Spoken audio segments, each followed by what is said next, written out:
दिव्या तुमचं सगळ्यांचं आपल्या चॅनलवरती अगदी मनापासून स्वागत करते। नवीन बेडशीट आपण काही महिनेच वापरू शकतो, कारण थोड्याच दिवसांमध्ये ते आपल्याला जुनं दिसायला लागतं, त्याचा कलर फेड होतो। काही बेडशीट आपल्याला सारखं टाकून आपल्याला कंटाळा येऊ लागतो आणि काही बेडशीट आपल्याला दुसऱ्यांनी गिफ्ट्स केलेले असतात, तर ते काही वेळेस आपल्याला आवडत नाही किंवा त्याचं फॅब्रिक चांगलं नसतं आणि मग ते कपाटात तसेच पडून राहतात। तर आज मी माझ्या कपाटातील असेच काही जुने बेडशीट काढले होते आणि या सर्व बेडशीटचा रियूज कसा केला मी हे सर्व तुमच्यासोबत शेअर करणार आहे, जेणेकरून तुम्हालाही तुमच्या घरातील जुने बेडशीट कुठे यूज करता येईल याची आयडिया येईल। तर हे माझं सिंगल बेडचं बेडशीट आहे, तर हे बेडवरती अडकून थोडंसं फाटलं होतं आणि बाकी सगळीकडे चांगलं होतं। तर याचा मी रियूज कसा करणार आहे तर चला दाखवते।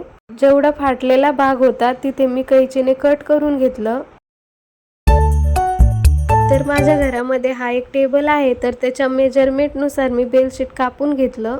बेडशीट कापून झाल्यानंतर त्याचे चारही भाग असे मशीनवरती स्ट्रिच करून घेतले।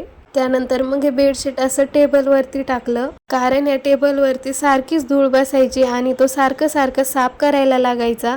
त्यामुळे मग मी ह्या जुन्या बेडशीटचा असा रियूज केला, तर हे दिसायलाही छान दिसतं आणि थोडीफार धूळ जरी बसली तरी ऍडजस्ट होऊन जातं आणि टेबल खाली जशाच तसा राहतो।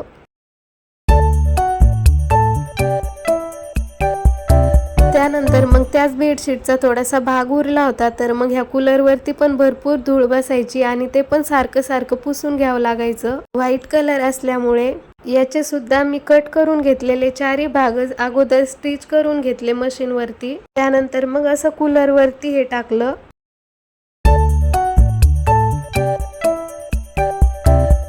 आणि आता हे दुसरं बेडशीट आहे। हे बेडशीट पण असंच पडून होतं घरामध्ये, तर मग याचा रियूज मी असं सोफा कव्हर म्हणून केलं। कधी जर आपल्याला तेच ते सोफ्याचे कव्हर टाकून जर कंटाळा आला असेल, बोर वाटत असेल, तर मग कधी असं बेडशीटचं सुद्धा तुम्ही टाकू शकता। असं बदलून छान वाटतं टाकायला आणि आपल्या घरामध्ये सुद्धा छान दिसतं ते। त्यानंतर बेडशीटचा थोडासा हा भाग जास्त झाला होता, तर तो मी कैचीने कट करून घेतला आणि त्या कट करून घेतलेल्या उरलेल्या भागामध्ये मग एका कुशनचं कव्हर बनवलं। तर बघा किती छान दिसत आहे सोफा कव्हर, आणि कुशन पण बघा किती छान दिसत आहे। त्यानंतर हे तिसरं सिंगल बेडचं बेडशीट आहे, तर हे बेडशीट बेडवरती टाकून खूप कंटाळा आला होता आणि याचा कलर सुद्धा थोडासा फेड झाला होता। तर या 2-3 उशा अशाच पडलेल्या होत्या घरामध्ये, त्यांना कव्हर नव्हते, तर मग मी या बेडशीटचा रियूज केला त्या उशांना कव्हर बनवण्यासाठी।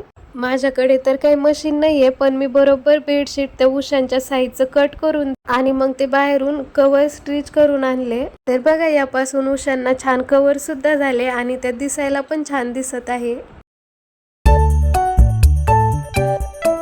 त्यानंतर आपल्या घरामध्ये बऱ्याचदा आपण कांदे बटाटे ठेवायच्या जाळीमध्ये असं पेपर ठेवतो, अशा पद्धतीने तो पेपर आपल्याला सारखंच बदलावा लागतो, कारण तो असा खराब होतो आणि कधी आपल्याकडे पेपर सुद्धा राहत नाही घरी बदलण्यासाठी। तर अशा वेळेस काय करायचं, आपल्या घरात जे जुने बेडशीट असतात ना, तर ते ह्या साईजचे छोटे कट करून घ्यायचे आणि ते असे यामध्ये कांद्या बटाट्याच्या याच्यामध्ये टाकून घ्यायचे आणि हे थोडे खराब झाले की आपण त्याला वॉश करून परत सुद्धा यूज करू शकतो। उशांच्या कव्हर झालेल्या बेडशीटचा थोडासा भाग उरला होता, तर मग त्याचा रियूज असा केला मी।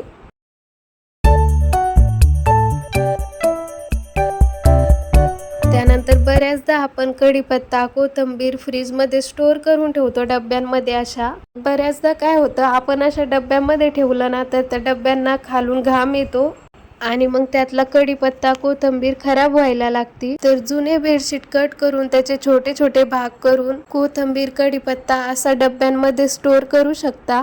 असं फडक्यामध्ये कोथिंबीर, कढीपत्ता ठेवल्यामुळे कोथिंबीर, कढीपत्ता एकदम छान राहतो। तर मंडळी, तुम्हाला आजचा माझा व्हिडिओ कसा वाटला कमेंटमध्ये नक्की कळवा आणि व्हिडिओ जर थोडा जरी यूजफुल वाटला तर आपल्या फ्रेंड्ससोबत, आपल्या नातेवाईकांसोबत नक्की शेअर करा आणि नेहमीप्रमाणे व्हिडिओ जर आवडला असेल तर व्हिडिओला लाईक करा, शेअर करा आणि आपल्या चॅनलला सबस्क्राईब सुद्धा करा।